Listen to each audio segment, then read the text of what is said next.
If I had to start a roofing company from scratch today, I would not start with ads, I would not start with a website, and I definitely wouldn't start by hiring a sales team, because that's exactly how most roofers start, and it is exactly why most of them stuck on competing price. Now, before we move forward, let me tell you why you should listen to me. My name is Mohammed Faz. I work as a brand architect with roofing companies to turn them from just another contractor into brands homeowners actually trust and remember. And from the last 7 years, I have worked and interviewed hundreds of contractors that are either operating a multi-million dollar brand or just starting out. And today, I will be sharing the 5 things that I have noticed any roofer can apply in order to build a company that actually stands out. Now, coming back to our topic, if I had to start a roofing company today, here is exactly how I would build it differently.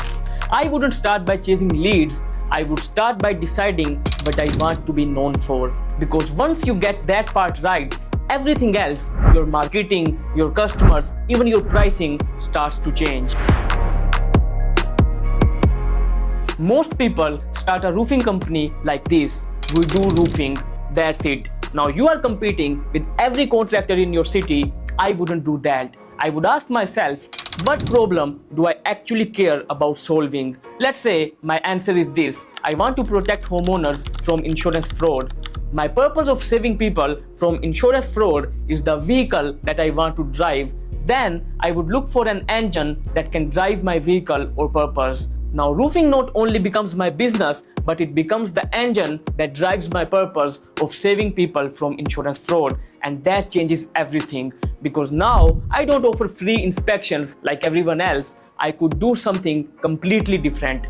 For example, I could offer a paid insurance claim audit where I review the homeowner's situation, break everything down for them, and tell them exactly what's right or wrong, charge them for it. And if they move forward with me, that fee gets adjusted. Now think about what just happened. I filtered serious customers, I built trust upfront, I aligned my service with my purpose. I didn't try to serve everyone because this might not resonate with every homeowner in the city. I tried to serve someone. Because once you are clear on what you stand for, you stop trying to get work from the market and start giving the market a reason to come to you.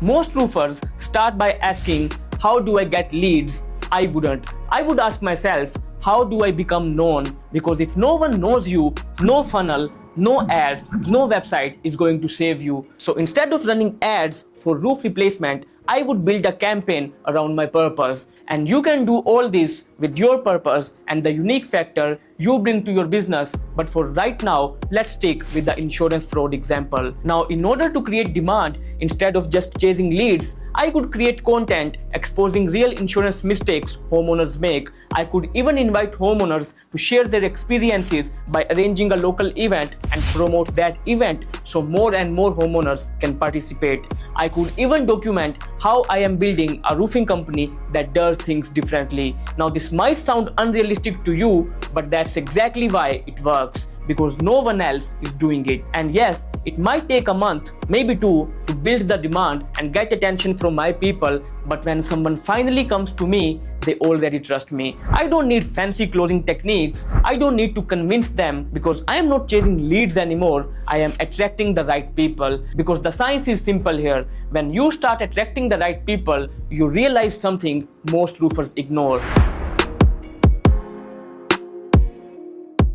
Your early customers shape your entire business. Most roofers take every job they can get. I wouldn't. I would decide early who do I not want to work with, and my purpose and my messaging alone will become the filter for the wrong customers. Because the wrong customers drain your energy, force you to compete on price, create problems after the job, and over time, they shape your reputation. If I am building a brand around trust and clarity, then I only want customers who value that, and I design everything around them, even after the job is done. For example, instead of just finishing a roof and leaving, I could offer a quarterly roof care plan that aligns with my purpose of saving people from insurance fraud and combining it with the problem that my customers face: small repairs, checkups, and updates. Maybe I even go further by storing the homeowner's roof data, tracking everything, and build a system or an app around it. Because now I am not operating for just one roof transaction, I am operating with a purpose that forces me to ask, what does my customer need next? And if I can provide that or solve their problem, I will.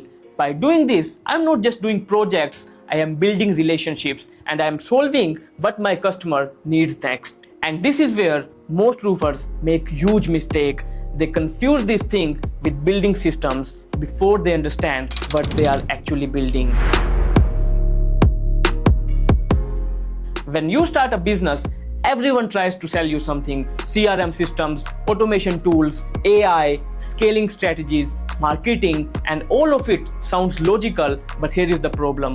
Customers don't make decisions based on logic alone. They respond to perception, to trust, to clarity. So I wouldn't obsess over tools. I wouldn't try to build a perfect system. I would use my purpose as a decision filter. For example, the question isn't how fast should I respond to leads. The real question is, do they really need a fast response by AI or do they need just thoughtful reassurance? Because those are two completely different emotional connections. Where most roofers try to look like a well-oiled machine, I would focus on being clear first. Because if I don't know what I am building in the first place, every strategy will look right and anyone can come and fool me. And when you zoom out to see what actually creates this fear of missing out, you will realize most roofing companies aren't actually building brands, but I will.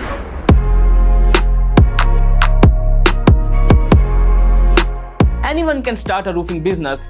Very few build something people actually remember. Most roofing companies are trying to chase leads, competing on price, trying to outwork each other, but brands don't operate like that. Brands stand for something. They create trust before the sale. They attract the right people, and over time, they stop competing altogether because they either own their own category or they know that who they are compared with determines their identity, so they are careful about it. So if I had to start again, these are exactly the 5 things I will build my business on, not by chasing leads, but by building something people actually believe in. If you want to understand how to build a roofing brand like that, subscribe to my channel because that's exactly what I break down here.